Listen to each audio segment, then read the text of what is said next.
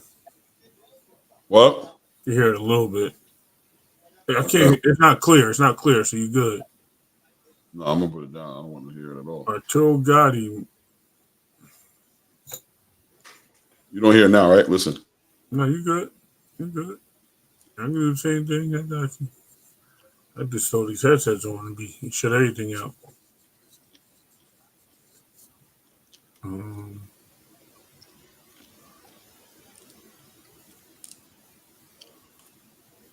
Yo, I told you. Yo, whoa, what? Yep. Yo, Whoa. yeah, exactly. Oh, damn. Whoa. The zone. I don't know why you ahead of me on the zone. I'm ahead of you on top rank, but I don't know what just happened. I missed it. Pretty sure that He was got play. caught. That's what happened. Yeah, Guido he put that. did. He got Guido on him. But he got chest bumped almost over the ropes. That was crazy. Put some of that wood over your head, bro. You got clipped. He's giving me Deontay Wilder vibes right now. Yeah, he was. I seen that happening a little bit. Holding that head up high.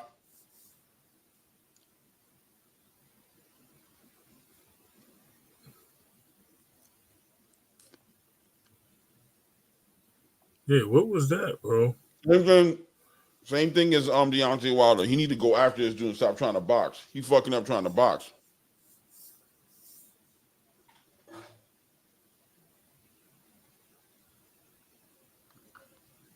This dude has a nice jab, though. He got him. Yeah. This dude wilding. I'm gonna slow down talking. I'm gonna put my thing on mute.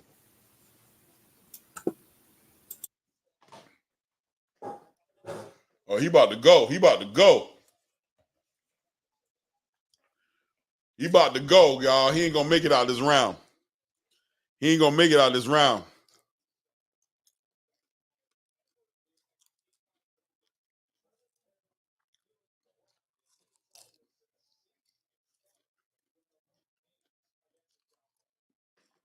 Get up on with that jab. Boom, clunk, bam.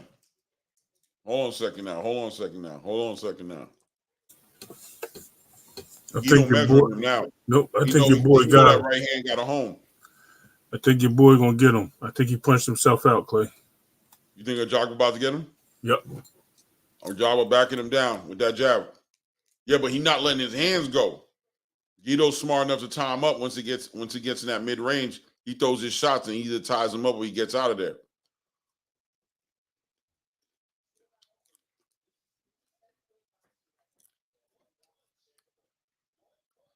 Boom.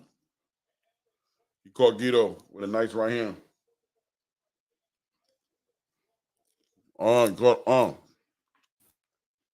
Warning coming. Nope. Gave him some time to recover. Ooh, shoot.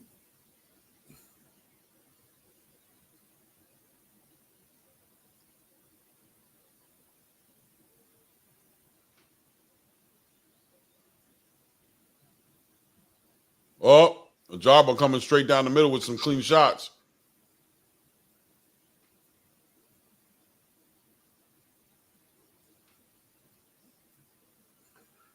It looked like they punching each other, like they're punching themselves out, trying to kill each other.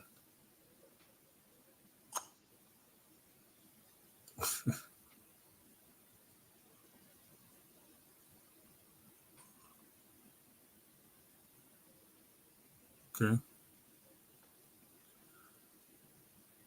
Canelo's definitely double number to jam. Guido nice with that jab, dog.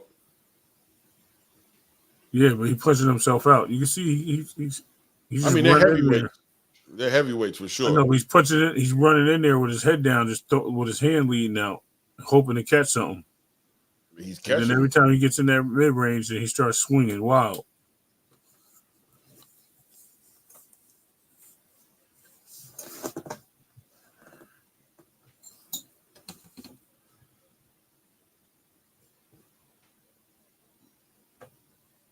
Who do you think won that round?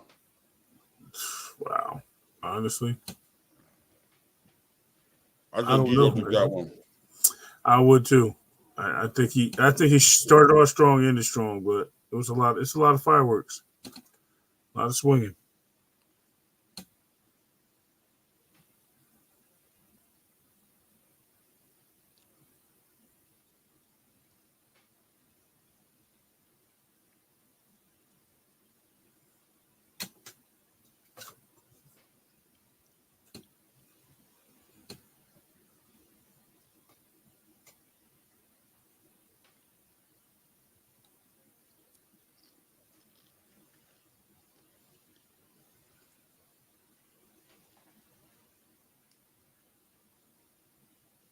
James Butler.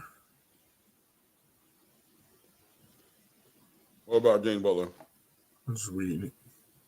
I mean, Obama, why he care? Probably something they were discussing earlier.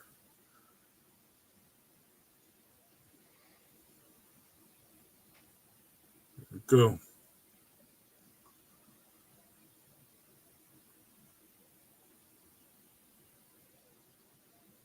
Jabba caught him with a nice right hand right there. Mm. Nice uppercut.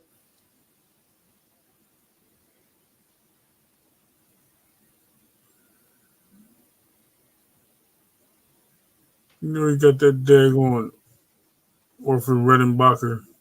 Yeah, it definitely is microwave popcorn. I know it ain't good for my balls or something, right? What's wrong with it? Because wow, it's a story on the microwave popcorn. I know something wrong with it. The portal's gonna open in your house.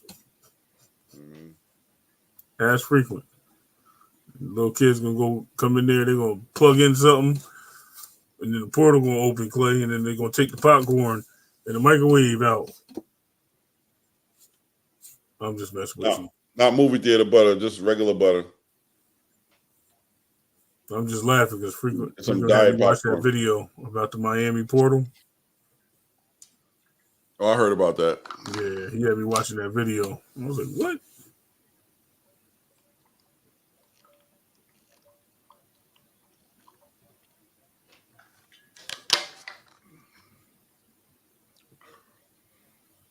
Jabba's starting to find him. Yeah, your boy got this fight under control.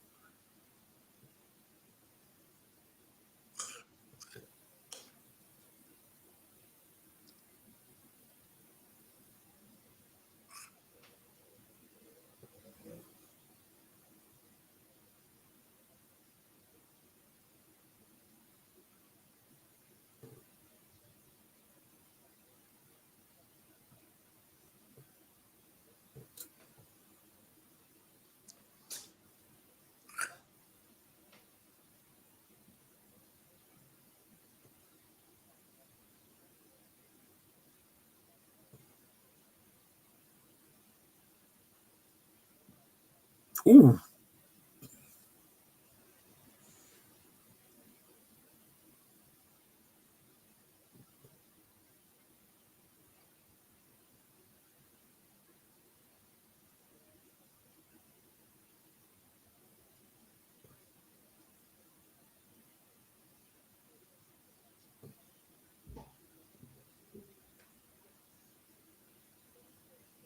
It's title on the line, right?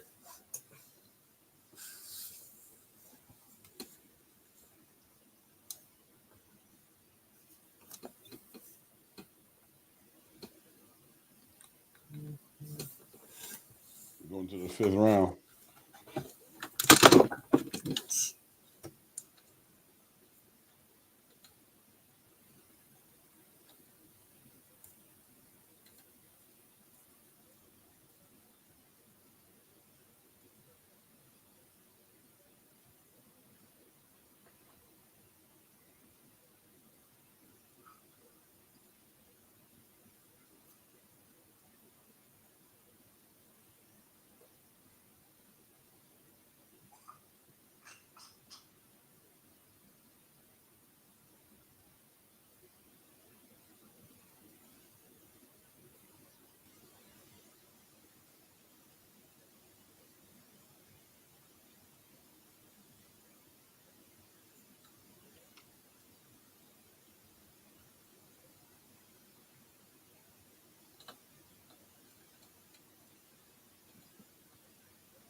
Ray wants to know who your favorite fighter is of the 80s. Sugar Ray Leonard, man. Hands down. No other. It's gotta be Sugar. Yeah, I agree. It's gotta be Sugar. I grew up watching him. It wasn't like I didn't know anybody else. Like I knew Hearns and these guys. I mean, if I go by what I know now, I probably would have said Hagler. But I actually knew a guy that looked like Hagler. He used to be scary when I was like 6 years old, actually younger, 4 years old. So I was like, I don't like that dude. You know what I mean? I always thought he was like a mean dude. I actually thought Mr. Clever Lane character was somewhat designed after Marvin Hagler, if I'm not mistaken. I thought it was. So that was another reason why I wasn't a fan of his. But definitely like Sugar Ray. I don't know what it was. I think I remember my first fight I watched was Hagler versus Hearns on HBO, I think it was. And Guido's like pretty much lost. Like he's pretty much spunked his engine out, and a job is starting to find like these uppercuts and these hooks. I'm glad you caught it because I don't know. Sticking out with this jab. I lost time. Where you at right now? I paused it for some reason. A minute 30, 5th round. I'm still before you, man. I lost time. And I'll wait for you. Now I'm at 114. Jose already told you, man. It's got to be Sugar Ray too. Of the 80s, Sugar Ray.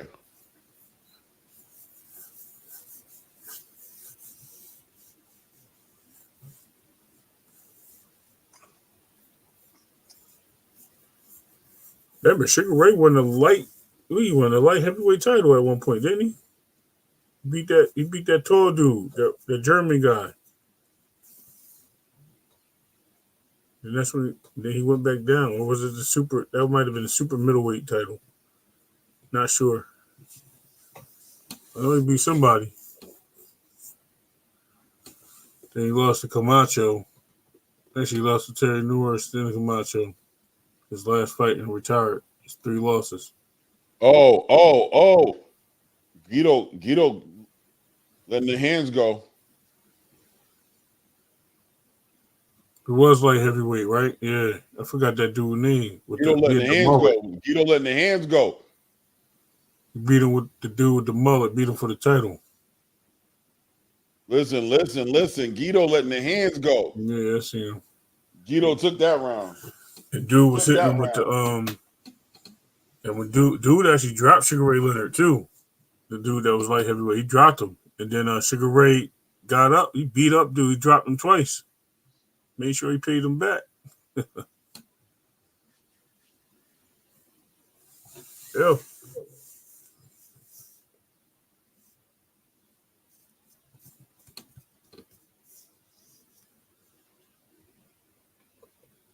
I think my son coming up to ask me something.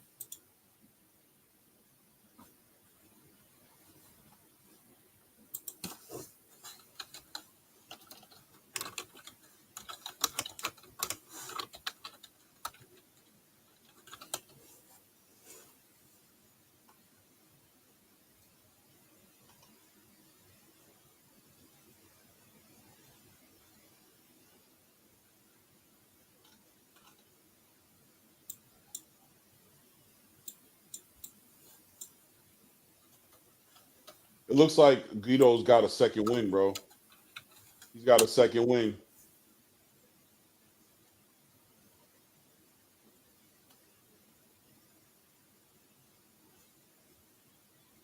Oh, Jog was finding him. He's finding him.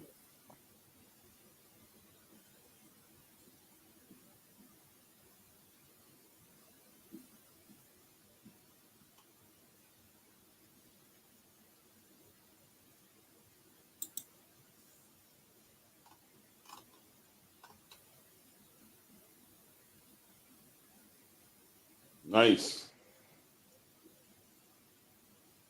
He's working at. He held his head for that uppercut. He got to chill.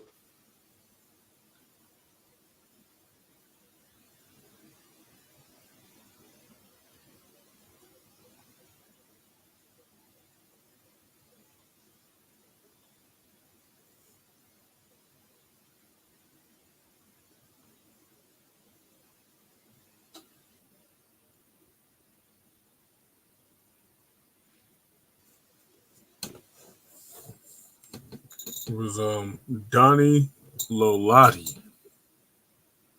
That's the dude he beat up for. He fought him for 2 titles though. He fought him for the super middleweight title and the light heavyweight title. Same time. It's crazy.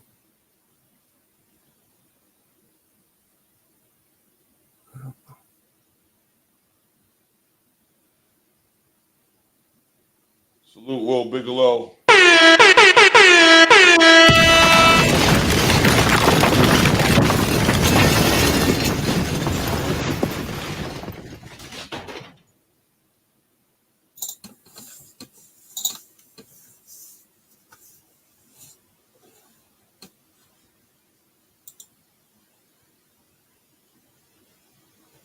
Come on, man. Somebody end this fight. Ain't nothing worse than watching heavyweights fight 12 rounds, bro. Well, it's the worst in the world. Or 10 rounds, whatever. I think Vianello was about to close. I'm telling you, about to go down.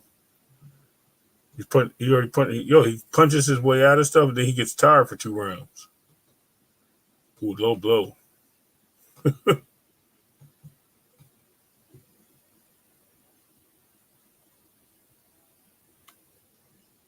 Ooh. It's too much into your jab like that, man.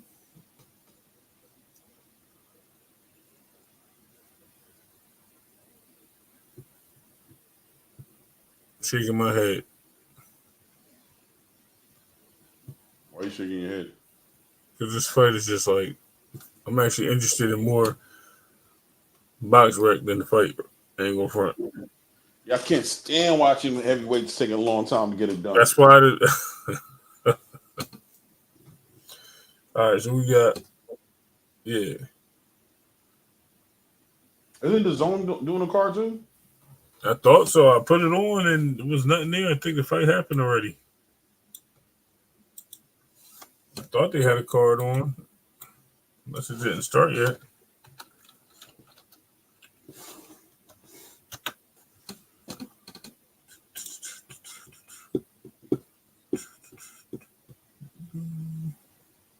Oh, hold on. It might be on now. Hold on. Oh, live. We got.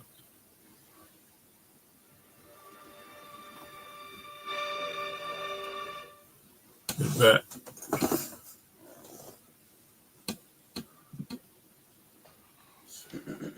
Tired, boys. That uppercut. Wow. That's not a good thing. Telling people you're tired. Who, me? No. Rachel said he's tired.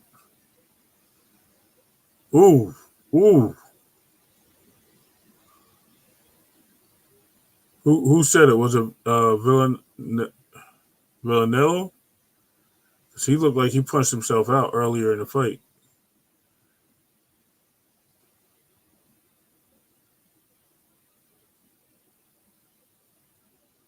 Oh, Bradley said it.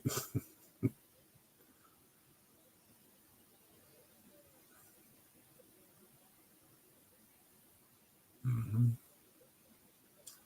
You know Tim Bradley tired. You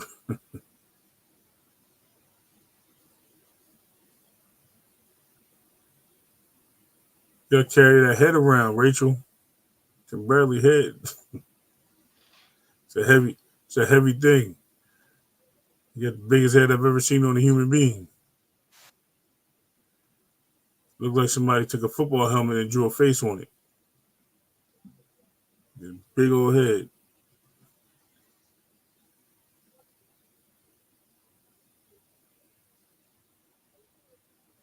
He looked like a Funko Pop in the suit. Sorry. I ain't messing with Tim Bradley though.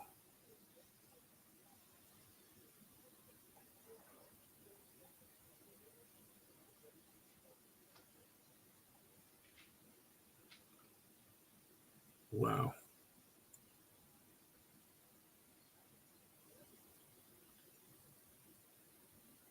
You good?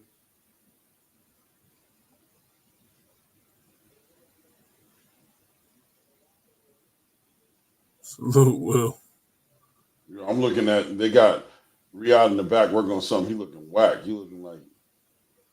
Well, if he can, the thing is, that's what I said. I think it's a bad matchup because he's got to get he's got to get inside on Jared Anderson, and I don't know if that's going to be possible, man, without taking some punishment.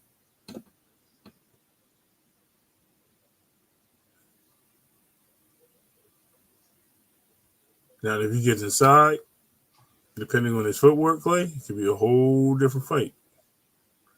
Say he got 29 KOs, 28 KOs. What's that? Oh. You know what I feel like having? Some waffles. Oh, I got you. Yeah. Mm-hmm.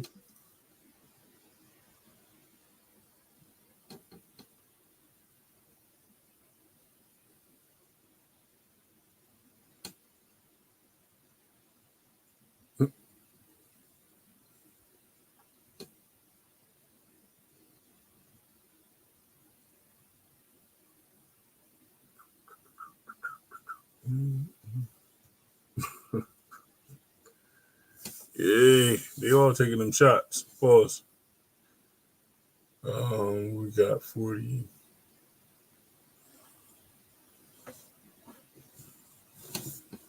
Yo, Ray, hold it down for 2 seconds. Go for it. Let me check this other thing you said was on.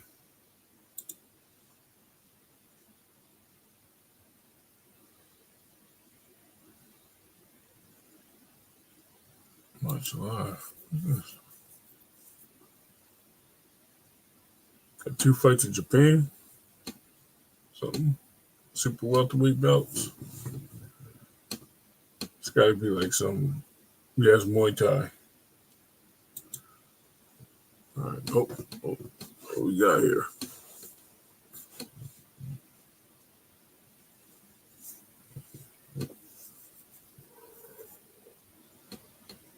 Whew.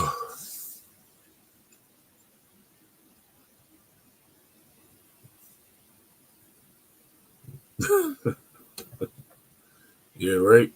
They are holding up the fight, the UFC.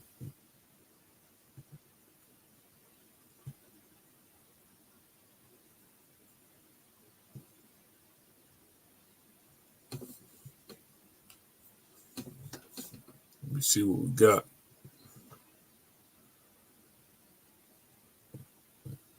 I think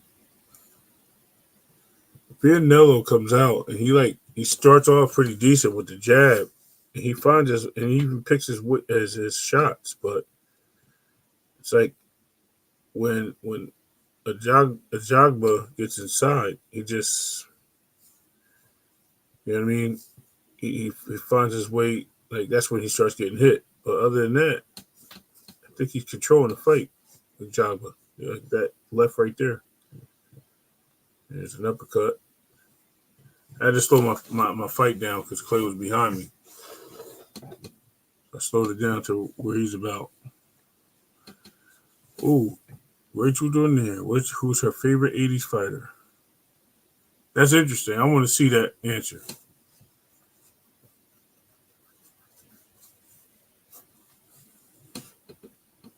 She said Pernell Whitaker. I'm like, whoa. Even though he was like late 80s to the 90s.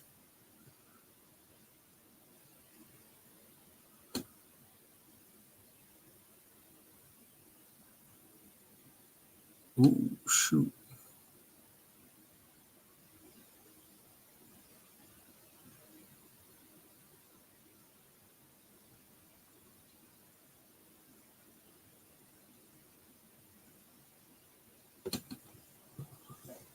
Couple of jabs. Let's see here. This dude. Ooh, got pop going out. Ooh, an uppercut coming in. Your Jag was actually he's finding his rhythm, it looks like.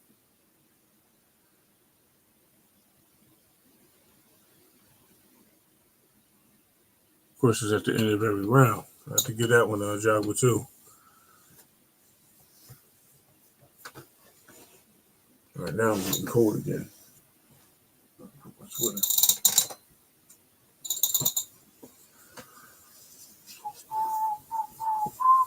Jose, it's cold over there by you?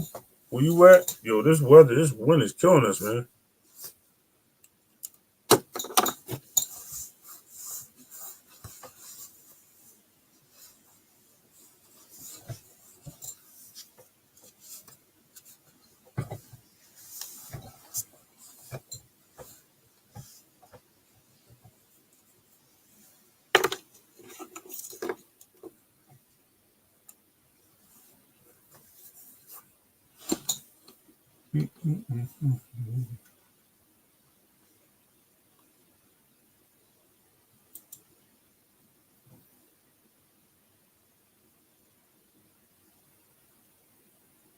Wow, it's cold over here, man. I'm about to let my dog out too. I just let him go out.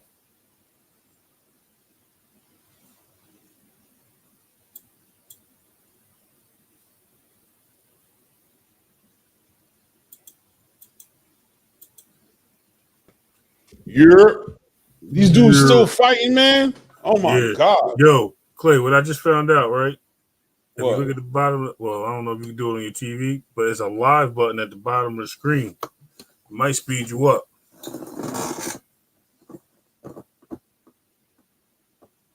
Oh, uppercut. Okay. Let's get him out of here. It's all right, man. I told you, he starts off, he comes down, he throw these shots, he tires himself out, then he gets this like little sip of wind in it. And the last part of the fight, he starts running into stuff.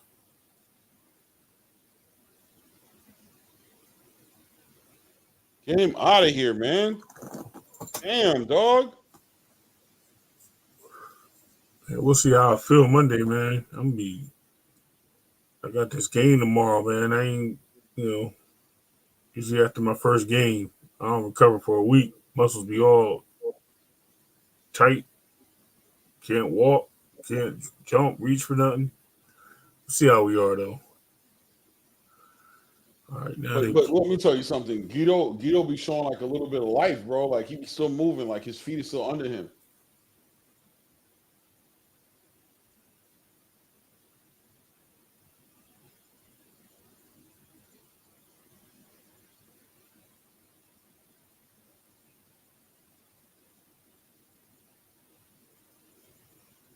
Yeah, is. He just switched back over to southpaw.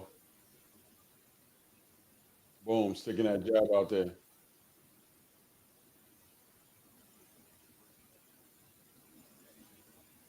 Chavez. Yeah, I thought he was, but I thought he started like 88. I thought he fought like Buddy McGurk in the 80s or 89. Yeah, that's 90s. I guess you're right. That's still like 90s to me.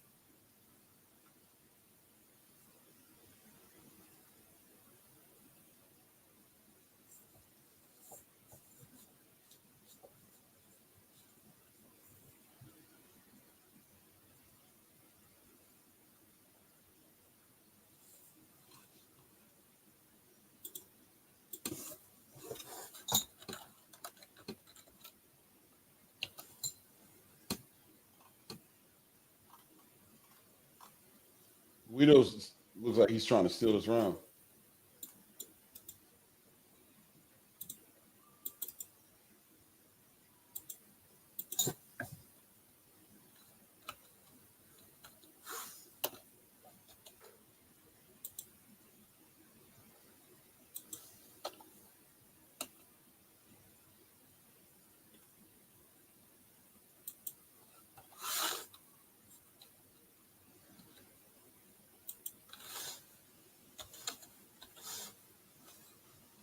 You know what's gonna piss me off if somebody get knocked out in this last round How's it gonna piss you off? because they wait all the way to the last round and knock somebody out. I just want to see Jared fight at this point. I thought Jogba was gonna. Yeah, he was fighting 80. I know it was 84, 85. Yeah, he was 80s. He was 80s. He was just he was at like the lighter weights though. He really didn't get a name for himself until I think he fought Buddy McGurk. I thought that's when people were like taking recognition, and that was 93. No, he definitely had a name before that. Might have been Pendleton.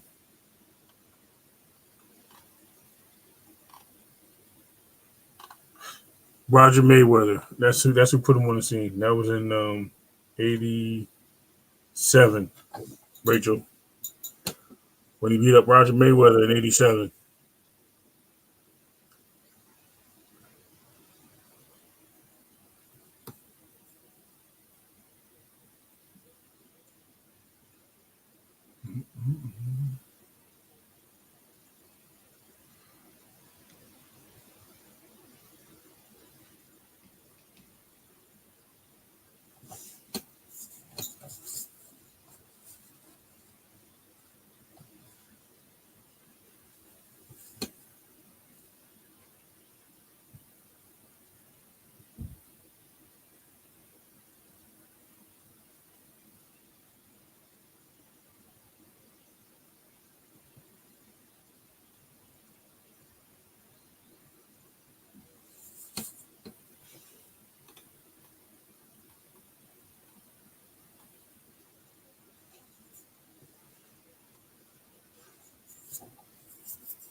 Dudes beating each other up, man.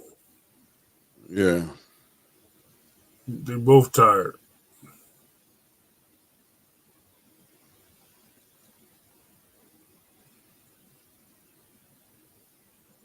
Yeah, I can see that. Sugar Shane.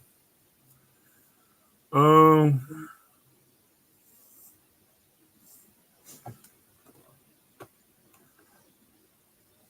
for like a Ooh. fighter that had quickness and stuff Oh, like that. Guido in the building. He taking his last round. Yeah, dogging him.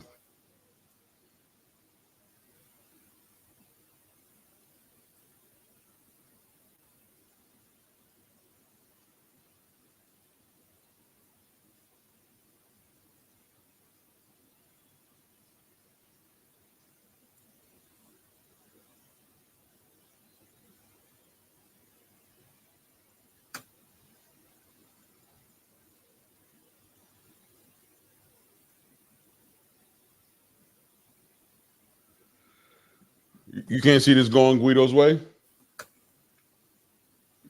It's definitely going to be a split decision, it looked like. I'll definitely say that.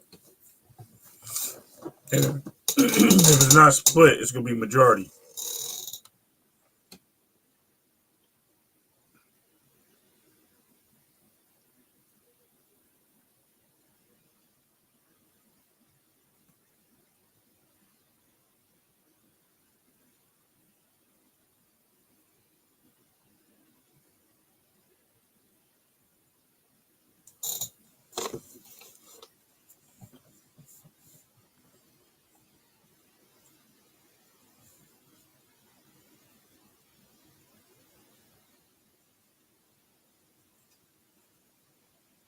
Yeah, see, it was a good fight. It was a good fight. Even though I wanted to hurry up so I can hurry up and catch this fight so I can go to bed, take my ass to work in the morning. But it was a good fight. They were throwing them hands. Guido made it a good fight. He was up in there throwing them hands.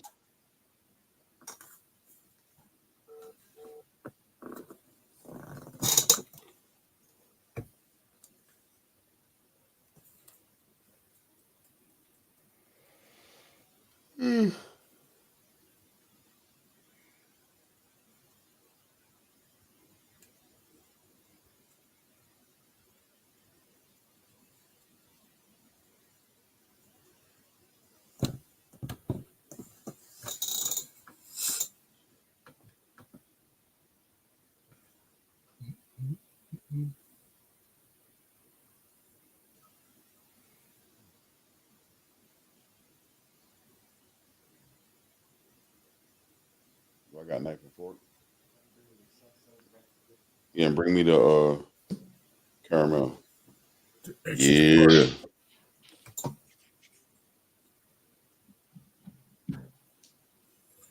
No body punches above the weight class anymore.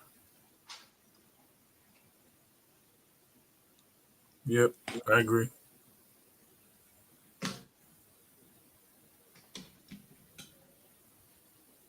Yeah. Thank you.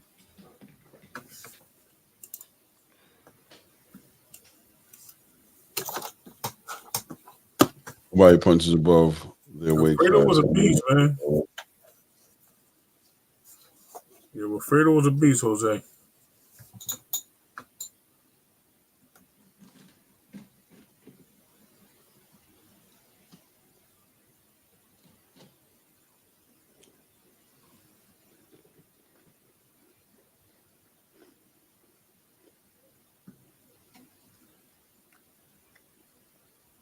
I messed up. I actually was telling a story and I was wrong.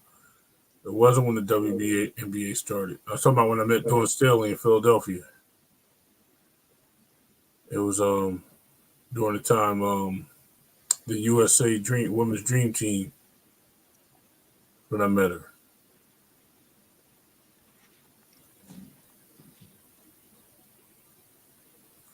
You talking about Wilfredo Gomez or Wilfredo Benitez? If you said Gomez, my bad. I shouldn't even ask that question. Yeah, I guess. I was talking about Benitez, but that's cool. Either one. They both was pretty decent. I used to like Camacho too. I ain't gonna front. I ain't gonna hold you. Like I thought Camacho was like very entertaining, but he used to fight on Madison Square Macho Garden. time. Macho time. He used to fight on Madison Square Garden all the time, right? And then he had that big fight. He was like 52-0. Remember, he's 52. No, he was like 40-0, and he fought Chavez, and Chavez was like 56-0. It was who gonna lose their? Oh, I think that was the name of the title. And yo, Chavez whipped his derriere. I'm gonna leave it there. He was good though.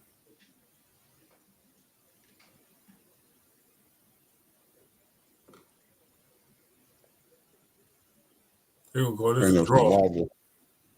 You a draw? Is it so draw, majority decision, or split decision? There's no way anybody gets unanimous in this fight.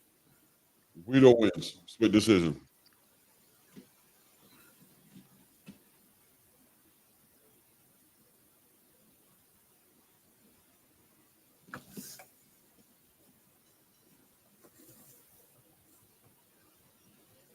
Got to mute it so I can listen.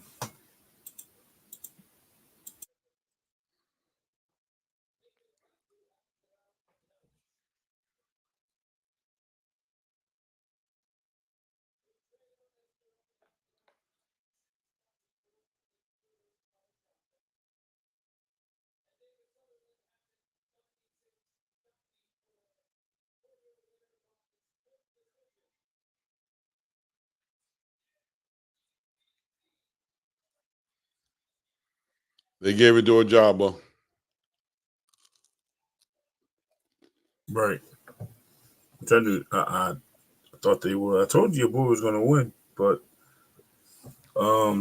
yeah, it was close. I told you it was going to be split decision too. I said split decision. That's the first thing I called.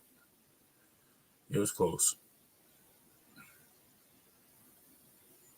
But Jared, he's supposed to be like, what are you, like 6'3", 6'4"? Who, Jared? Yeah. Yeah, he like 6'3", 6'4". Oh, man. It looked like he fighting that going swollen Gamboa.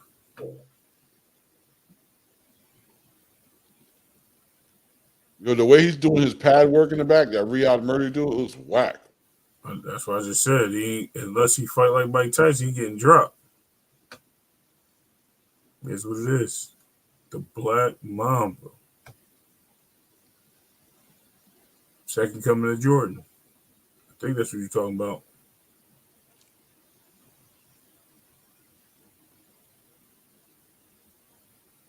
Oh, homie, that's his nickname. Okay. What in the world are we watching, man? I don't know. You watch the same thing I'm watching? A Tokyo commercial or something? With a bunch of people with cameras and like a. I don't know. No, I'm watching some dude in some Speedos, red Speedos. I don't know why. No, I ain't watching that. Yeah, I'm glad. Yo, East Coast be wilding. I don't want to see this. I wish I could skip it.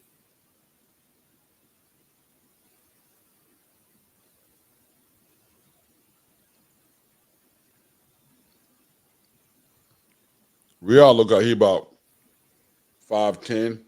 They say 5'11". 5'9". 5'9", my bad. You good. That's what they say. I'm about to go buy those. What are those Nikes? Dicks.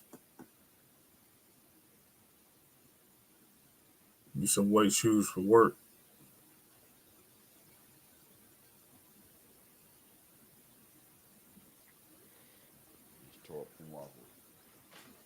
I was in the mood for some waffle.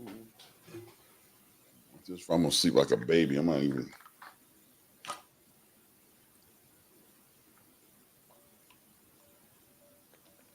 Yeah, I hope I get up at 7. I get to the daggone field tomorrow. I gotta get up at 5. Oh, yeah. Drive it almost 45 minutes to get to the field. Yo, you seen the video? Nope. Yeah, I seen the red undies guy. Oh, okay. So, all right. Well, a little weird. Yeah.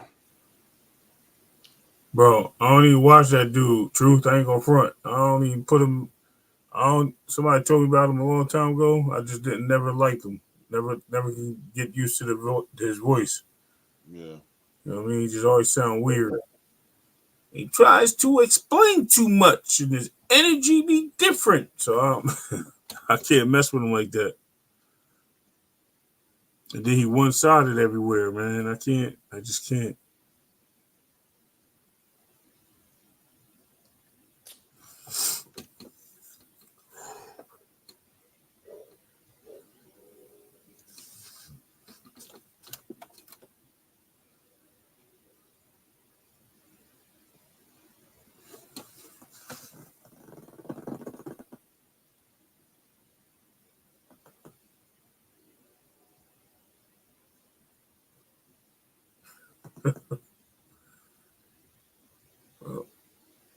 Listen, if nobody gonna stop you through the internet, who gonna stop? Who gonna say anything? That's why I'm like, yeah, he cool. Listen, I just keep him over there. Stay over there.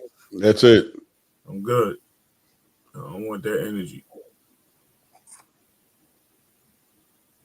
No mas.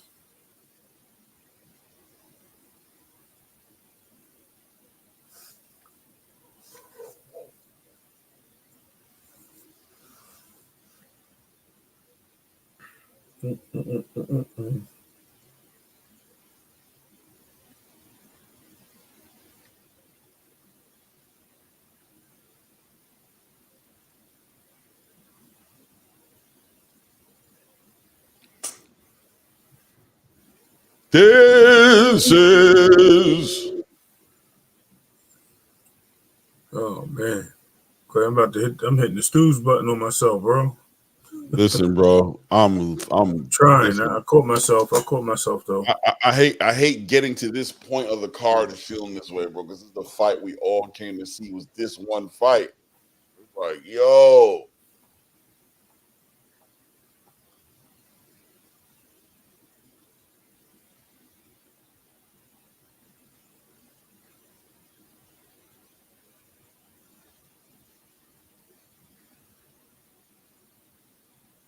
My oldest son, real loud.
Here's the thing: he willing to take punishment to get inside.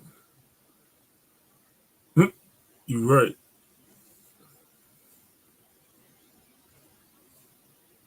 Yeah, they on the time thing, man. This is all time scheduled. Oh. Thank goodness. Rachel, keep me alive when you like falling asleep. How long you was back there? Huh? How long were you back there? I was about to click off, bro. Oh, damn. Clay was falling asleep too. At the screen. I was sitting here staring at the screen, looking at these highlight reels and the mug shots of Jared Anderson talking about he can't speak on it. I mean, he was mad when who was it? It was one of the TR shows that they were talking about it, and he's like, "Are you guys promoting me or not? Like, what the hell? Why you gotta put my mugshot up?" You remember he was all pissed.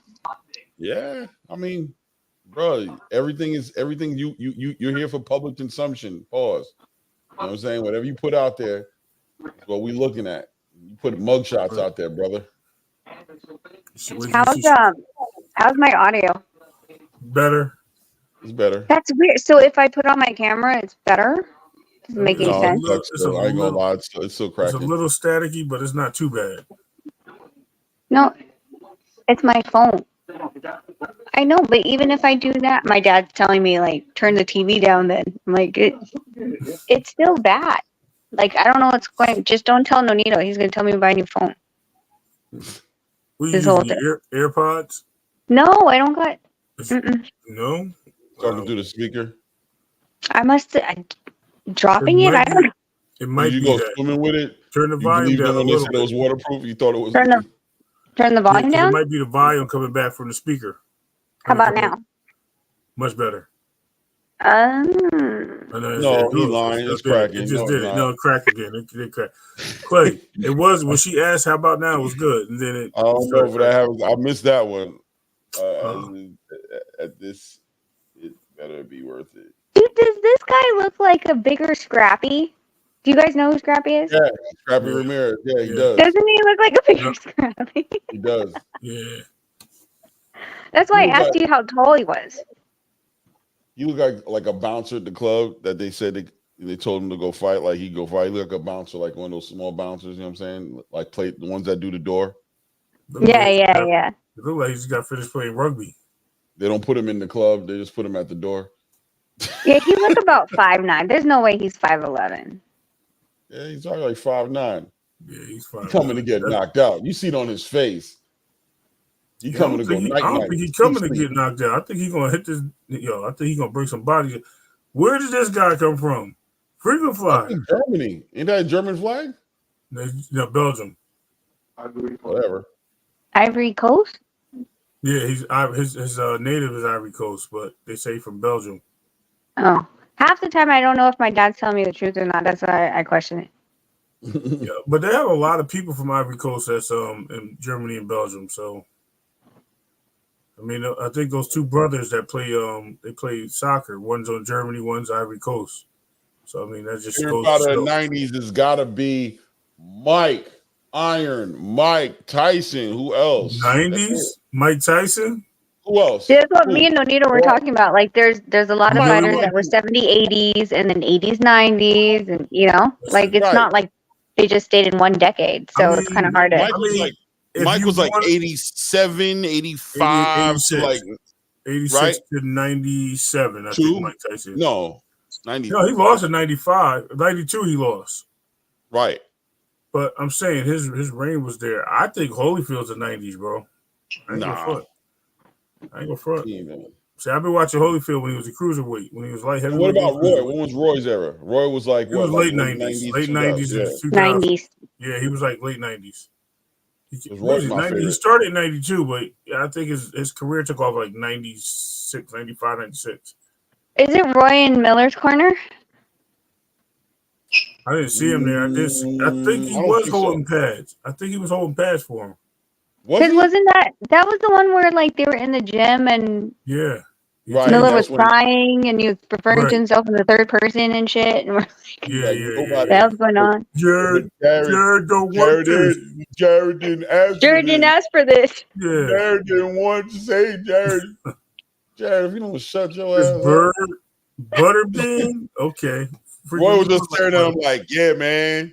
You gotta know God called. Oh man. Yo, I've felt weary about that dude ever since that interview. Ever since that interview, every fight I watch, I'm like, is he really committed? Is he really here? But it wasn't even an interview. It was something that they were taping like at the gym. Like why did they post that? Yeah. Like you thought that this was a good thing to post? Like I guess he want to show his human side. Depending on me, Jared ain't asked for this. Jared asked for mug shots, and I just want to drive my cars. Let me stop. Anyway, bring my dog into the ring. His dog needs training. Yeah, that dog's over everybody. Dude, I thought that dog was gonna pee on someone at the press conference. The way he was sniffing, dude, I'm like, he about to lift his leg. That you dog get is some money. Get that dog some training. There's no reason for real. Dog that dog was given should to be him. Discipline. Nope.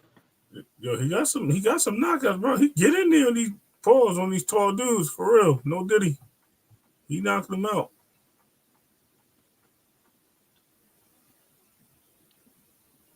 So did this little dude. But I didn't really like do any homework on this fight. Rehab. Yeah, me neither. Hey, did you say that they're holding the UFC card? Yeah. They're holding it? I don't know. I thought Ray said that. They wait. No. That's somebody said in the chat they want to hurry up and get there. I said, yeah, they always do that. I said they slow down the fight. They slow these fights down because they want these fights to start at a certain time. That's only top rate though. Like the fight will be over and they'll wait 20 minutes just to get the fight so they can schedule it the time they want to schedule it. You watch UFC? Yeah, well, Nonito works with Wade Lee. Oh, she's fighting tonight. Yeah, 30 against minutes. another Chinese. The other So Chinese I mean, girl's that's a beast, really though. that's the one that I'm interested in. Like, and the other ones, yeah, but I'm not gonna like hold out, like going out, waiting for the rest of the card and stuff. So I'm like, I'll just, The girl that Whaley's fighting is a beast. She might beat Whaley tonight.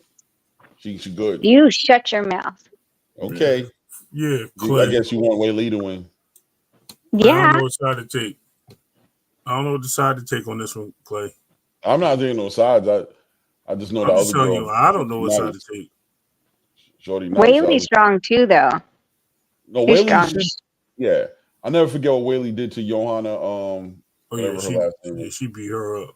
She put that Yeah. birth, that symbiote on the top of her head that was breathing, had its own life. Yeah, why is he coming in with a I knew he. You know what? Interstate battery. That's what I thought his outfit looked like, right? And he got a helmet on. Oh, this guy. Why does he have a helmet on? Oh, because he's a motorcycle. And he looked like the interstate battery sign. That's what he looked like. Oh, I ain't seen this dude in forever. That dude. What's that dude's name? Who's rapping? Will Smith? No. I don't know. No, he used to be with the baby, man. He's with the baby. I don't know who it. That's the baby. Where? The one in the ring. The one in the ring. No, I'm talking about the rapper, the baby. Yo, he need to pull that mask up. He's fogging it up. I don't know why he.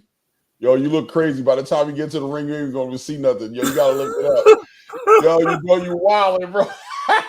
Man, I don't know why they thought that was cool. Hey, yo, you messed up. You about to fog up the whole inside of the mask. Yeah. Dude, he might fall. He can't see. Dude. Yo, you doing too much. Yo, you doing so much. Look, I gotta lift it. Look, I gotta lift it. Take it off quick. Look at him. Look. He got his bum on. He can't use his hands and lift it. He can't use his hands.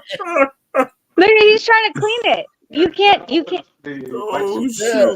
Bro, He's like, take it off. Get it off. Get this thing off me. Oh man, that was funny. I should have put a mint on before I got up in here. Mm-hmm. Hold on. Okay, there's the other guy. The other guy's got a t-shirt walking around looking like that. I'm telling you, he looked like that bouncer he looked like that front door bouncer. Now everyone looks like was this supposed to be everyone's mechanics? I guess. I don't know what. Yeah, I don't know. Yeah, that's what they all. They all got like they're the pit crew. Yeah, that's what I said. That's what I said. The interstate battery. That's what he looked like.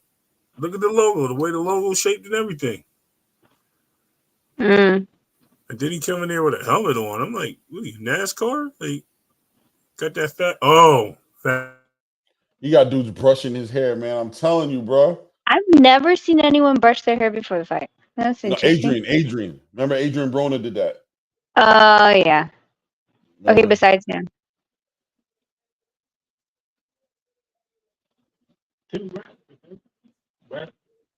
You're joking, right? No. Bradley has no hair. Yeah, Bradley was getting his head motion. He's doing this shit. Baby, can you put some baby on top of my he head? does that, but he has nothing there. It's just baby oil. But never heard either. I went on freeze. I don't know what just happened. My whole thing just rebooted. Mine's good. Yeah. Let me see. I thought it was Clay because Clay froze first and we were still moving. But I was frozen? No, it wasn't you. It was my I don't know what be wrong. I think they'd be doing like what's they say how YouTube be playing with my server. They be playing with my system. 5'9". Whoever called you was 5'9" was right. No, they said it. That's why I knew it. I didn't call it. Oh. They had said it earlier. It's like boxers be lying sometimes though. Yeah, he definitely 5'9". He do look like a bully though. He look like he should be doing Muay Thai. And he dry. He ain't get a good warm up in the back. Why would he be dry? He's dry because he ain't been doing nothing in the back but stroking his own ego. Oh, you're saying he didn't warm up, so that's why. Like I thought you meant like because usually you say that when the fighters cut too much and then they can't sweat. Over dehydrated. So we got a moist fighter and a dry fighter. That's what you're saying? Yeah, like can't. No, Diddy. Because he had that mask on. You think he's sweating because of that mask? Yo, Frequent, you better leave me alone. Why? What's Frequent Said I got doing? AOL. He said I need you to Right. send that letter to Oh AOL. my god. He got jokes. It's that Philly bandwidth. That's what it is.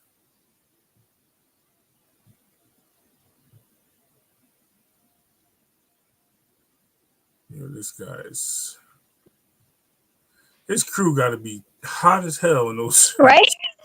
That crew ain't doing nothing for him. I ain't see one trainer in that crew. I ain't see nothing but a bunch Wait, of homies. so Roy's not there. No. Nope. It is train. Yeah. No, Interesting. they were showing him in the ring, hitting the bag though earlier or something. So where is he? I don't know. He probably in the crowd talking to Tim Bradley. Stop. Yeah, we're about the same weight. We should do a Let's see celebrity what they box about to match. do. What they about to do? Yo, if he knock out Jared Anderson, I'm going to laugh and say, "Oh yeah, he might." Let's go. Jared comes out with a stiff jab to the body, to the head and into the body. He's making a statement with the jab. Oh yeah, look, Jared looking fluent. He looking good, bro. I ain't gonna lie. I like the way he's looking. Nice jab. Good. I'm glad. No Diddy. Keep liking the way he looking. He's doubling up that jab. He's telling that dude, you staying outside tonight. Hey, shorty, you staying outside 5'9". Download. You staying outside now. You ain't coming in here 5'9". Clay. What? He downloading him. He gonna hit him with an overhand. Watch. Okay. He's trying to download him, but Jared's making sure he's thinking about that jab. Okay. Oh, he downloading is that jab. Boop. He got that high guard in right place. You timing him up. Watch that overhand come up. That's how you do it. Stab him that belly. You got a little belly on him. Stab him in the belly. Oh my god, Claymore. It's muscle. My dad said it's muscle. Yeah. Listen, what did Calvin Ford said? It's penitentiary rules in the ring right now. Penitentiary rules. We stab into the body all night. We stab into the body. It's just the bicep in the wrong You place. Feel like that Miller's Anderson's what's his jab is lazy. Yes. It's a little bit, but it looks like he's trying to throw with a little bit more determination. I think, he's trying to set up a punch. He's trying to set up a punch. He's throwing it lazy. He drops it though. See how he drops it instead of recoiling it back to the. Yeah, he's not snapping it back. Yeah, he's not snapping it back. Beat him with that right. Watch. Here it comes. Overhand going. Watch. Jared, don't let that boy hit you with no overhand right in front of your friends and family and your dog. Surprised he didn't bring the dog outside to the ring. Yeah, right. Was that an emotional support dog? Look like so. it. I think that's what he's saying. Because it's not a trained dog. That's all I know. Found it. Dog. It was a stray next to his car. He got arrested with him. Oh my god. Is this guy gonna throw any punches today? Okay, one punch. No, he can't get. He's trying to process and get past his jab, and he can't. And Jared's sticking him to the body too. He's not even processing it. He's timing. He's timing him. He ain't worried about the jab because he put his guard up. He watches. He's only been on the feints. He's on him.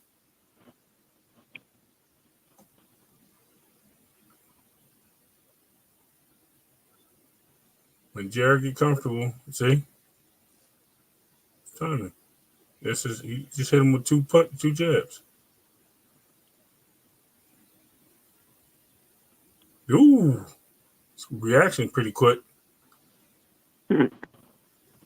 Nice little left there.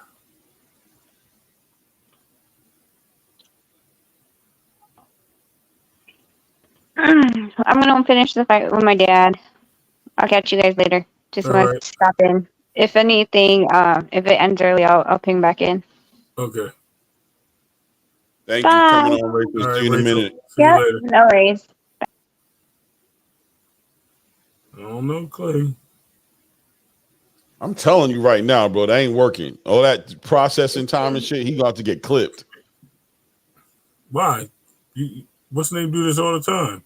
Terrence usually process for a whole 2 rounds. But there ain't no time in this match. He ain't Terrence. He ain't Okay. Terrence. Well, shit. Why did Terrence get to do it? Why can't he do it? Listen, all this shit I'm talking, he better not do it. That's He my better point. stay his ass in his lane, That's bro. my point. That's my point. I'm talking this shit, and he better not even think of making me look dumb. That's my point. That's my point. In your lane, shorty. I'm telling Stay in you. your lane, shorty. Watch. But you're gonna see some more hands thrown. Watch. They say he only landed 2 punches, bro. He hit him like 3 times. He hit him with a double jab. Roy Jones. It's Jared measuring him with that jab. Jared know what time it is. Pumping that jab. I'm gonna pump that jab. I'm gonna walk you into this right hand. I bet you that. I bet you I'll walk you to his right hand. Not throwing it like that.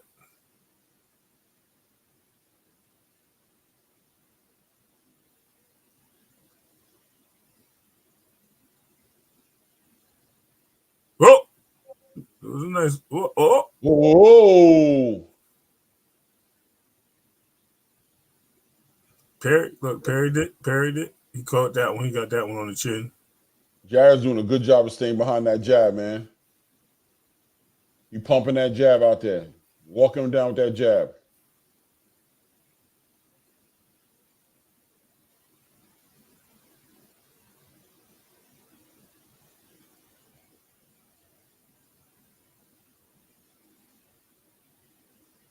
You gonna switch to southpaw? What in the world? Why would you do that?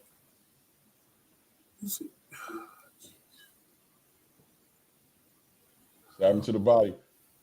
He's trying to set him up for a left. What is he That's trying what I to do? just said. Why he switched to southpaw? That could be deadly for him. Oh, jeez. This dude gonna look at that chin. Watch. He gonna wait for him to drop that hand. He ain't no southpaw. Watch. Wait for him to drop that hand. He gonna come right on, hit him right on the button. Don't play with me. Came overseas. You gonna come southpaw at me? Uh-oh. His hands is moving now. Mike Tyson hands. Look. He ain't got no answers, Sway. He ain't got the answers, Sway. He just getting jabbed. He's just getting jabbed. He don't know what to do. And Jared's closing the distance on him a little bit, which is probably bad. He probably should stay on the outside, not close that distance. But he's destroying him just with a jab tonight.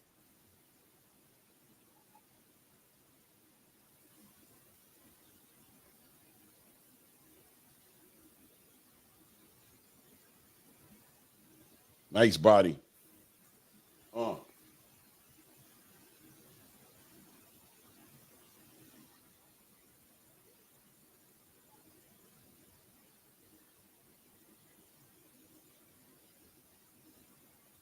Perry.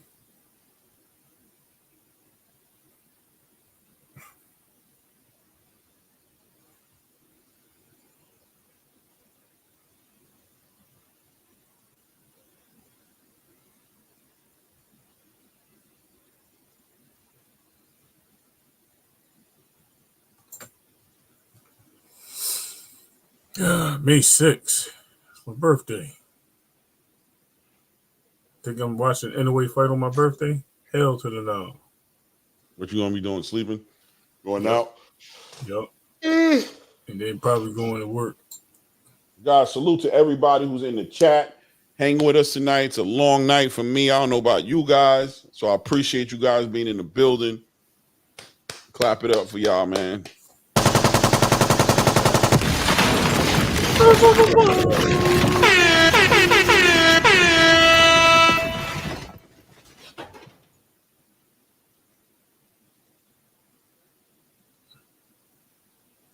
Yeah, boy. And Billy fighting Heffron? Yep. Oh, boy. They're trying to put these cards out. June 1st. Tiafimo versus Claggett. All right.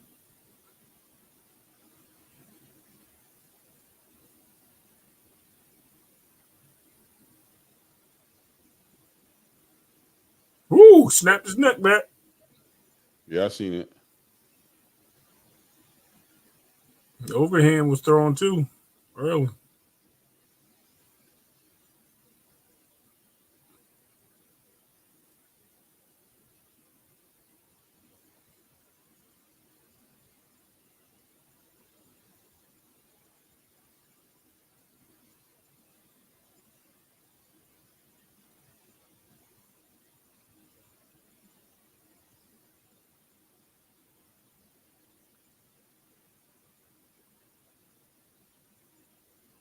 Nice. Yeah, Jared just staying patient behind that jab. That dude don't know what to do. He He's don't know what to dropping do. his hands, Clay. That's what I'm saying. This dude watching. We mean he don't know what to do. He He's don't. waiting for the moment. He's a knockout. He's a knockout guy. He's watching. Watch. You'll see. Big shots. He can't live on a jab with him. If he stay, you know what I mean? He got buckled right there. He got hit in the chin, yeah. Nice shot.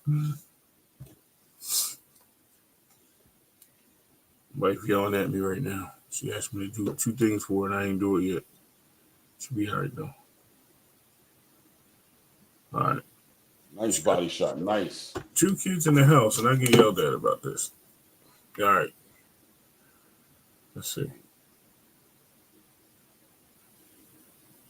I mean, he really ain't throwing his hands, so but he's catching shots, so it ain't really clean. But let's see.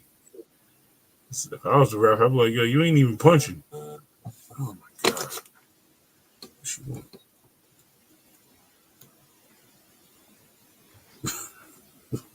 Jared just he winning this with a jab.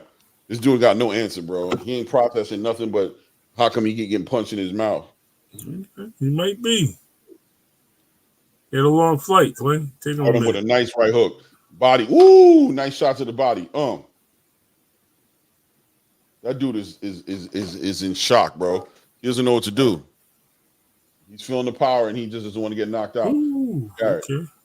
Whoa. Okay. Hey. Yeah, the left what? That left was there. Hey. Did anyone see the interview when Tito said he was crying when he found out he had to fight Jermaine Ortiz?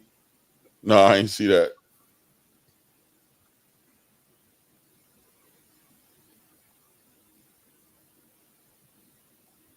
Oh! Oh, nice. Caught him nice in the body. All right, let me go get this stuff for my wife. I'm going to be right back. No doubt.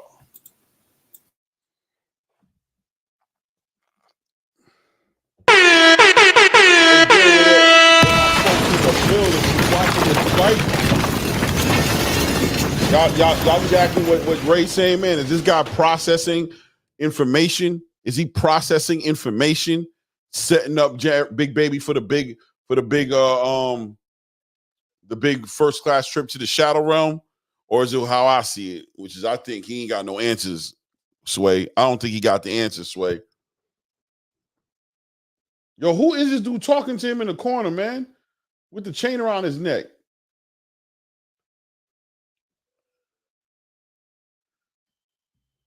With a tattoo on his face. He a rapper?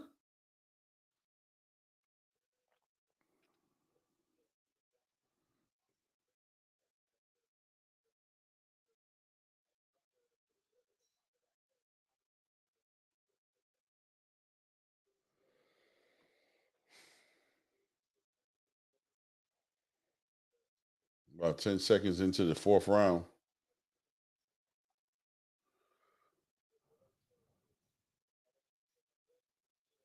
Jared's just sticking to the plan, man. He's being disciplined.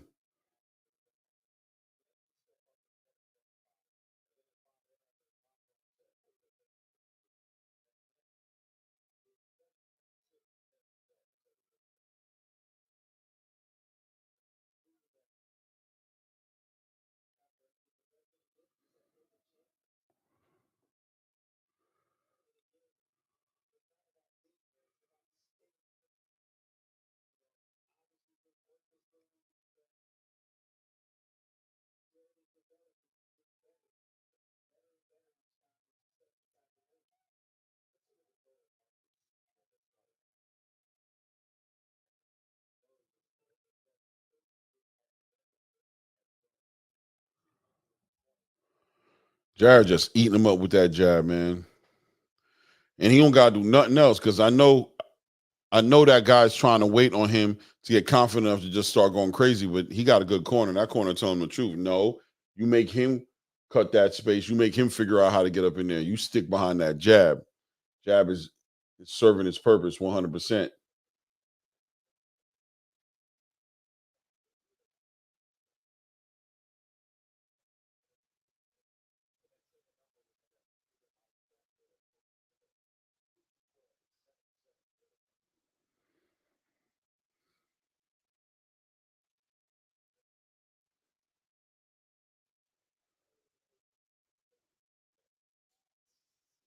Ooh, Jared tried to come over the top of that right.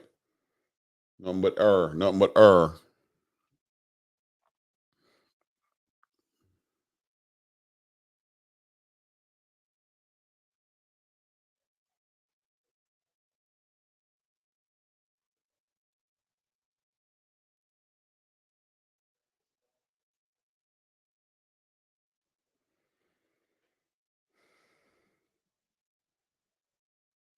They booing. They booing. They say, Jared, you trained with Shakur for this fight? You got ready with Shakur?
Yeah, I was here.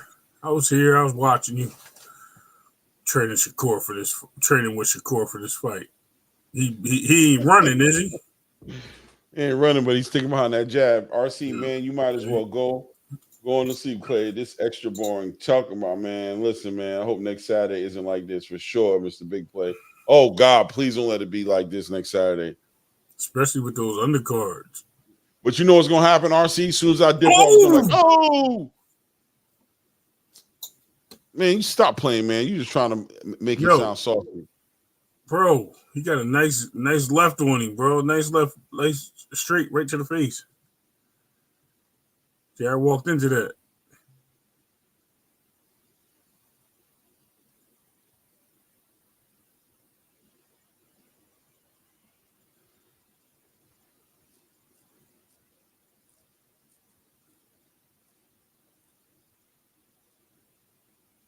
No, Jared, man, that hurt him, bro. Like he ain't saying he knocked him out, hurt him, but like stunned him, but he was like, "Yo, I felt that. I'm mad right now."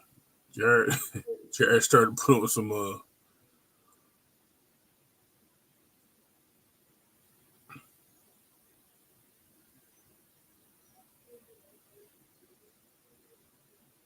good? Yeah. Oh. Drop this. Watch. He taking around all Jared is. It look like. I mean, he's fighting the same fight he's been fighting. He's trying I to know, but wait I'm for saying he's like less output. He's like looking for something. You can see. He's like he's not as jab. Like he's still throwing it, but he's like more defensive. It'd have been that opening punch.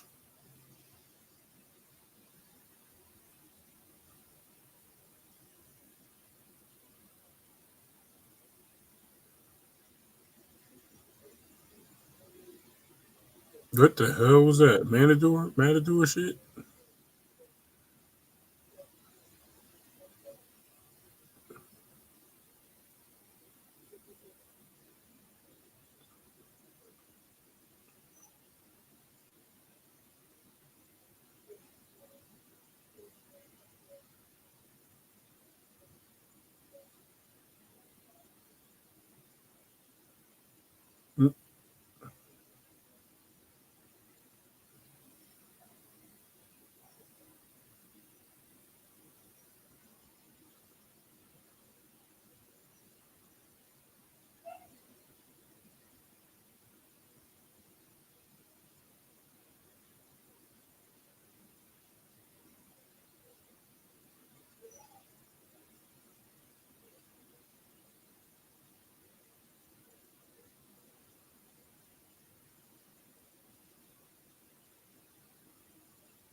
What the hell? DJ Merhy not active. Exactly. I see the same thing. I think if he do throw his hands 4K, salute, by the way, I think he might have a fight, man.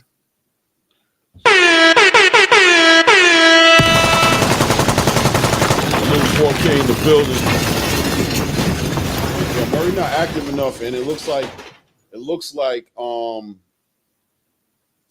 Jared Anderson was hoping he would be more active, right? Like he's waiting for him to be explosive and to do something, and Murray's not biting onto that, and it's just becoming a very boring fight. And in a minute, I'm sure his corner gonna be like, you have to go out there and get him, and that's what Merhy wants. Exactly. That's what he wants. Exactly. So it's like it's going to be like, is Jared Anderson going to be comfortable just allowing this fight to be boring and be like, yo, if you don't want to make the fight happen, it's going to be on you. I'm walking away with the dub. Or is he going to let the pressure of the crowd and his fans get to him and start taking chances and give Merhy the opportunity he needs to be able to do something explosive in the middle of those punches? Pause.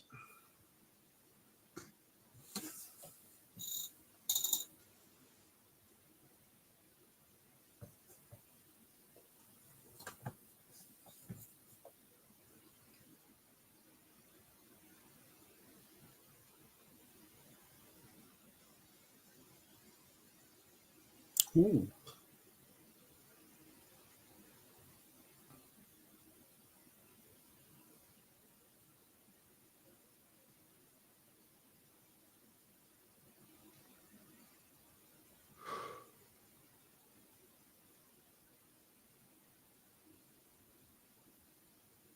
You just switch back over. What that was.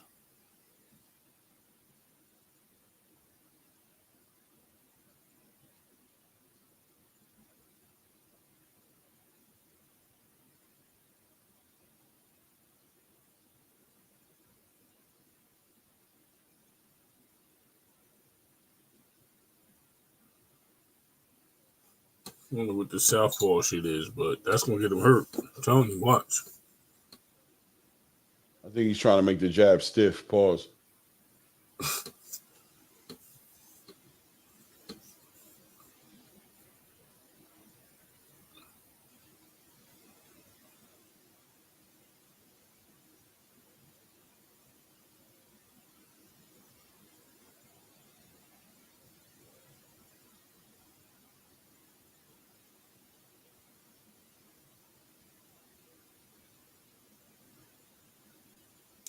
Horrible. Mm-hmm. You're trying to put me to sleep, guys. Right now, it's definitely one-sided, though. Co-main was more exciting. 100% 4K. You never know until you take chances. I thought he was feeling Jared out from round one, then proceeded not to see much. Yeah, you was with Ray on that one. I knew he wasn't feeling him out. I know that Jared had him like trying to figure it out, but he couldn't get around it. And Jared's discipline is neutralizing. Jared is finessing this dude out of his opportunity to make a name for himself in the heavyweight division. Keep in mind, this dude held an IBF title in the cruiserweight division. You know what I'm saying? So he's throwing away his opportunity because Jared is not feeding into that. He's staying disciplined. He's staying behind that jab.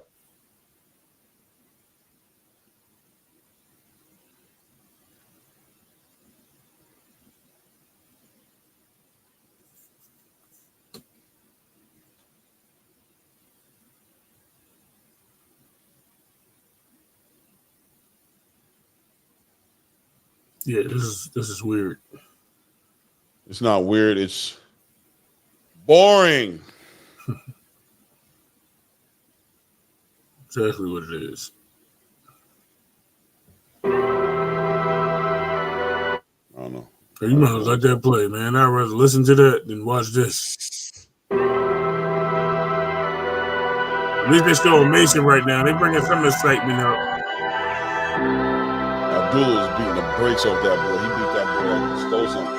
He beat him just like he caught. Like you walked outside and you saw somebody trying to take the bike. You just popped the chain in the bike and you caught him. That's how he beat him. He beat him like he never pulled no call the cops on him. I ain't calling no cops, bro. Like ain't no cops coming here, bro. They hate when you elevate. Second of losses, I'm handing them out. Yeah, I had to go delegate. It feel like I'm floating, I'm lost in the moment. I swear I could levitate. They never You up intermission really music. fly. I had to go Like you was at the matches, I had to was see them happening straight. in rounds. They hate when you elevate. Elevate. They hate when you elevate. Elevate. Yeah. They hate when you elevate. Come on, Jared. Let's put some pressure on him. Not too much, but let's end this. Let's go, Rehab Merhy. Beat him up. Hit him already. Yeah, that too. Jared about to take a shit. Just like that. Knock the shit out of his ass. Here you go, Paul.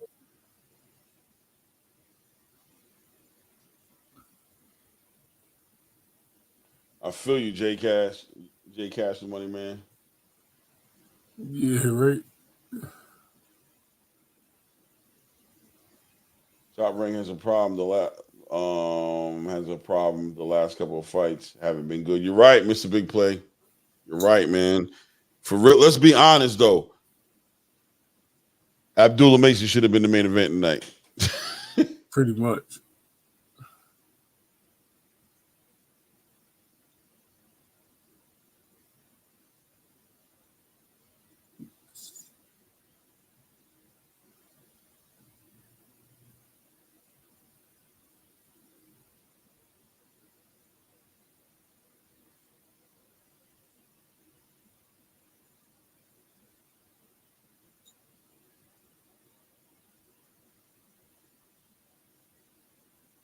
Nice uppercut.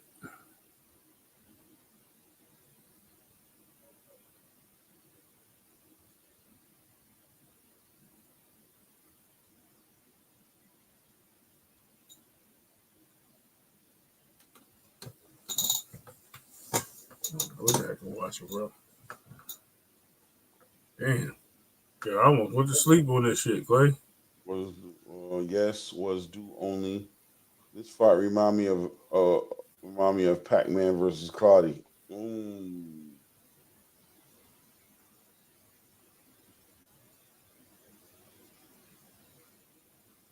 First of all, when did this ref come? I ain't never seen this ref in my life. Top Rank found him behind Home Depot. Looked like the bartender at that Mexican bar, Clay. Yeah, he fighting for a visa.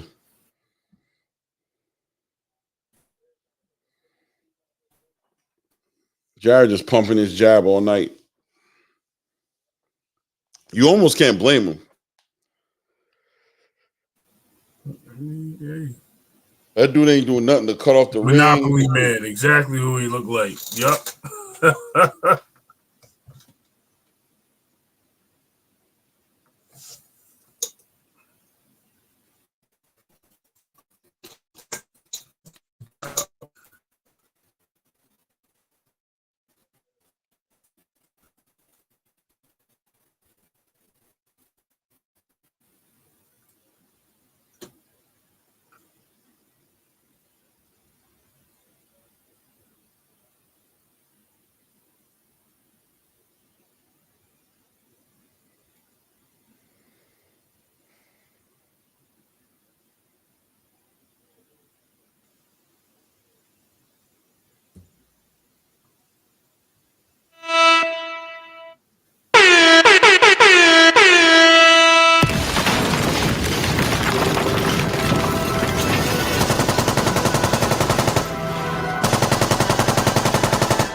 On the beat, baby.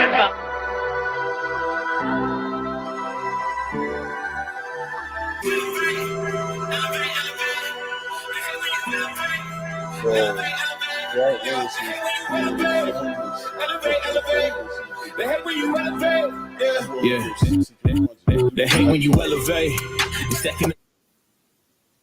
Hype job.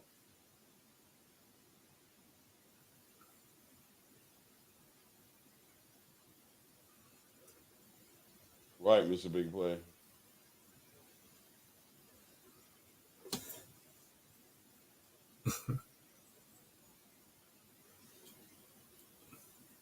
It's a big play. Freaking all about the video games, man.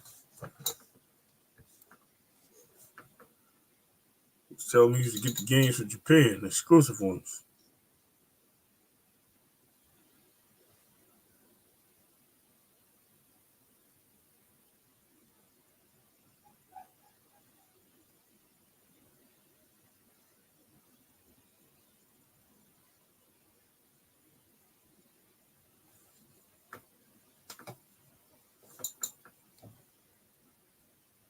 can't believe these dudes dragging this fight out like this.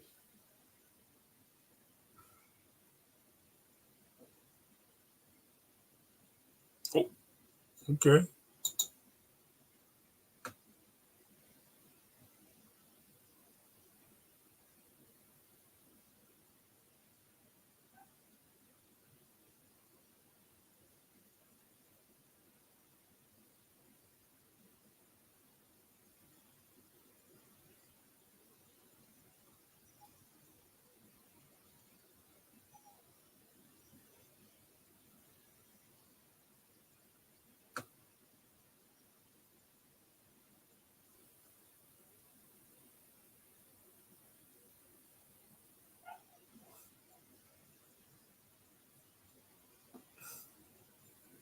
That's a great question, Hood Rich. Salute.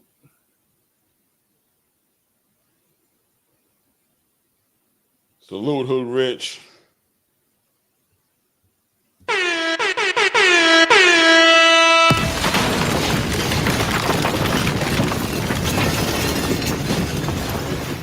Yeah. This dude Riyadh is trash. He's extra trash. Nice body shot though.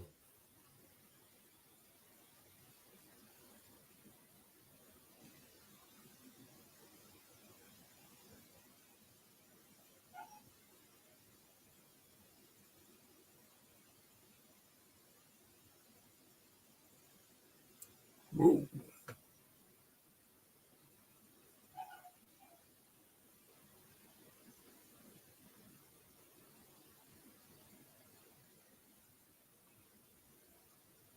It's like he does this all the time. Though. You think it's getting saucy, and then he just could be at the end of the round or the beginning only. Weird. Who wins this fight? Jared. No. This one on the screen. You missed it. Oh, Kambosos. I mean, Thank you. Okay. I'm just glad you said it. Thank you. Just messing with you.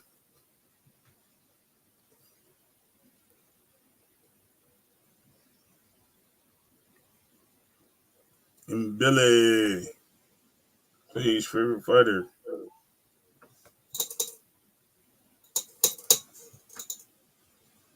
Notable date. Tiafimo verse.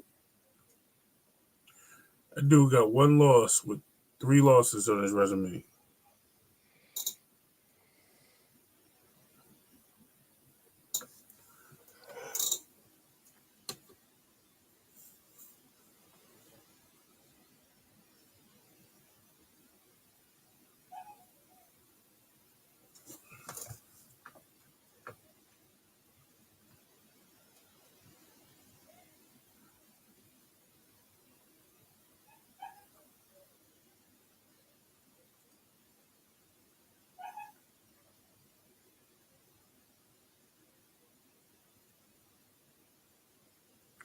Horrible. Yeah, Hood Rich. I was a mistake. It was Lomachenko, bro. It was a total mistake. I didn't mean Kambosos. Yeah, I heard him, Hood Rich. Set him up. You saw me take it right back. I'm like, I mean, Look. I was laughing because Clay was sitting there doing what I was doing. He was closing his eyes. As soon as I see him close his eyes, I said, "Who got this fight?" He said, "We talking about?" I was like, "Look," he's like, "Kambosos." I caught him off guard. That's what it was.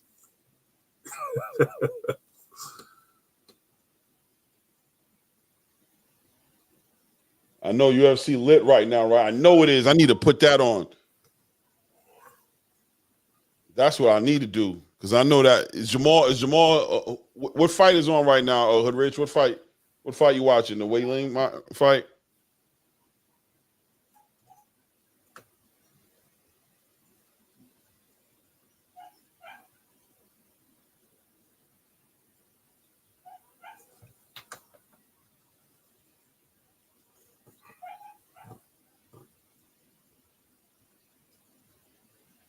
Co-main.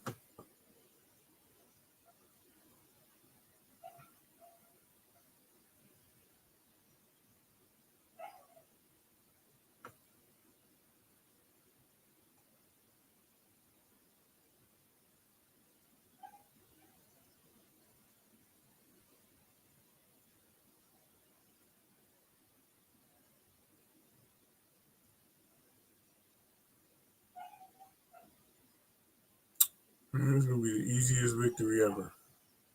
Hold on 1 second. I'm gonna let my dog out because he out there wild.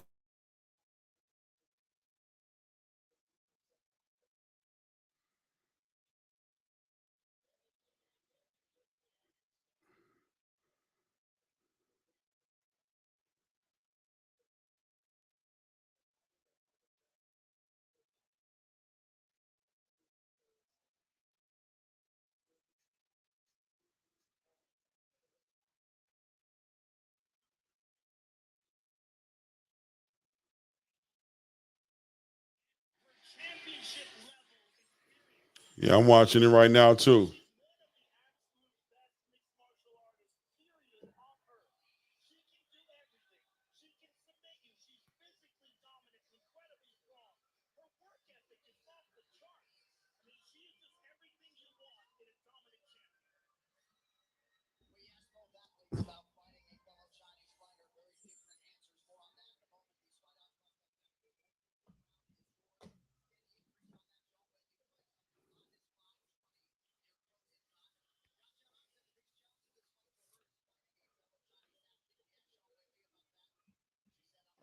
Yeah, I'm watching. I'm watching the co-main event right now, Hood Rich.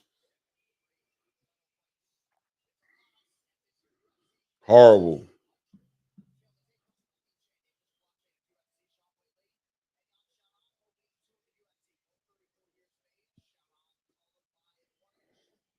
Big baby, you about to get booed. This it ain't even your fault, but horrible fight.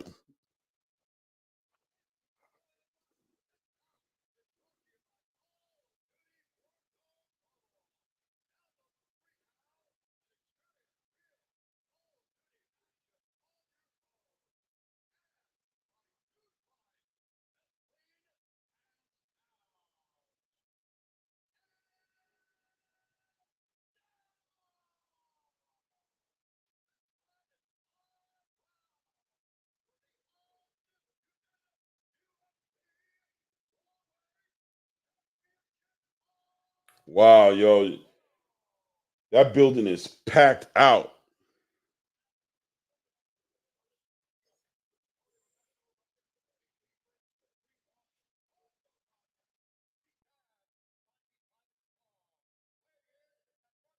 Yeah, Rachel, horrible.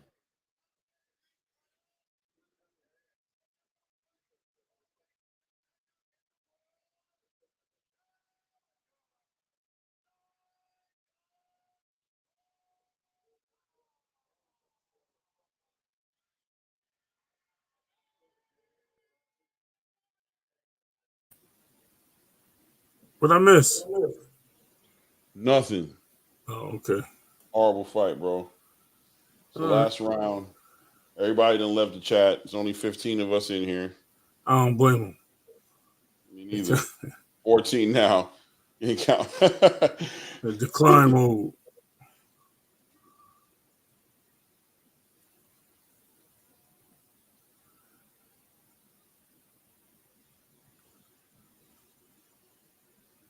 I'm surprised he's not taking advantage of this southpaw style, man. You don't even know what to do. I'm telling you, he was neutralized in the first round. He doesn't know what to do. That jab got him stuck. Look, every time he tried to come in, Jared hit him with that jab.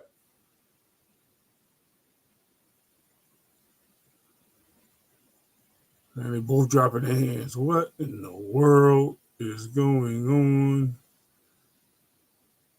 Top Rank fix this fight. Oh, shoot. He throwing haymakers now.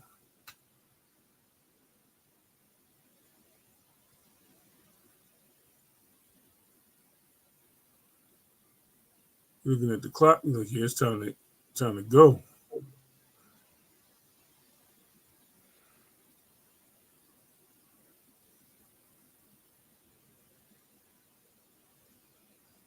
You're gonna wait 10 seconds. Watch. They're gonna punch. Watch. What the? You better hit him off them ropes. Those slapping hands. Oh, Yeah, he caught him. yeah, you need to do that the whole fight. Horrible. You know what it is. It's gangster, Clay. This UFC card lit. Yeah, I don't watch UFC. Sorry. Yeah, it's lit. You see Wei Ling and Jane and the other girl getting it in. They turn up. Horrible.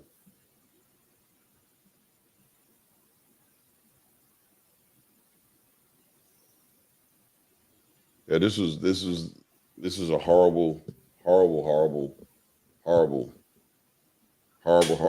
card. This is one of the worst cards I've ever had to watch and like do a live for. Yeah, look at it. 10. We going away. I know, guys. I'm about to let y'all go too, bro. They're running. They can't wait to get off this shit. And it's not us. I think they just can't wait to get off the daggone match. It might be us and them. Who knows, bro? You know what I mean? No, it ain't us. We always entertain. I think it's definitely. I'm out. Had fun. Hopefully, you guys do it next week. Yeah, right. If he would have did that whole fight, he could have won. Did that the whole fight, could have won. Probably. I told you. Same thing. Yeah, I don't know. I think that's another one of those paid moments from Bob Arum. We're gonna treat you to the United States. No, I'm just kidding. Let me stop saying stuff like that before I get Jared Anderson coming knocking on my door with a bottle, talking about signing the contract. Right. What was that energy when you was fighting Merhy? You up in my front door. You want to fight now? You didn't want to fight that night when you was in the ring. You want to fight now. Now you're in the mood to fight. You at my door. Now you want to fight. You know what I'm saying? Right. You in the mood now. You in the mood now. Okay. Yeah. What was that? I ain't gonna do that. I'm just gonna let my little dog bite him and beat up his dog. Good night, everybody. For real. I'm about to let it go too. Yeah, salute to everybody in the building. You know what I'm saying? Thank you for showing up. Sorry the fights was horrible, even though I ain't throw the fights. Salute. We'll do it again next week. Actually, check out for Tuesday. You know, we're gonna be doing our regular show. And guys, remember we're doing the $25,000 giveaway.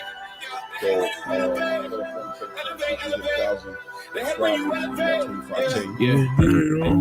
They hate when you elevate. You're stacking up losses, I'm handing them out, yeah, how they go delegate. It feel like I'm floating, I'm lost in the moment, I swear. They never believed that I would really fly, I had to go demonstrate. I had to set them straight. They hate when you elevate.